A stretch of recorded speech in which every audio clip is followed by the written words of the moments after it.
2126 Destroying Asteroids. How it works. Sort asteroids in ascending order. Process smallest asteroids first to build up planet mass gradually. Greedily destroy from smallest to largest. Each collision adds the asteroid's mass, making the planet stronger for future collisions. Check if we can destroy each one. If planet mass less than asteroid mass, return false, impossible to win. Use long to prevent overflow, convert to long before adding asteroid masses to handle large cumulative sums. Key insights. Greedy works optimally. Destroying smaller asteroids first is always better than larger ones. By the time we face a large asteroid, we've accumulated maximum possible mass from smaller ones. Sorting enables greedy.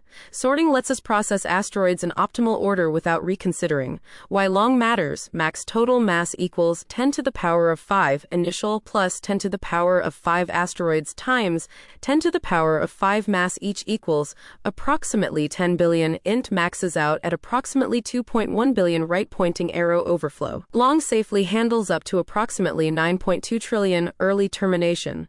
As soon as we find an asteroid we can't destroy, return false, greedy guarantee. If we can't beat it now, we never will. Time, O(n) log n, dominated by sorting space. O1 only one extra variable. The algorithm uses a greedy approach with sorting to guarantee the optimal solution.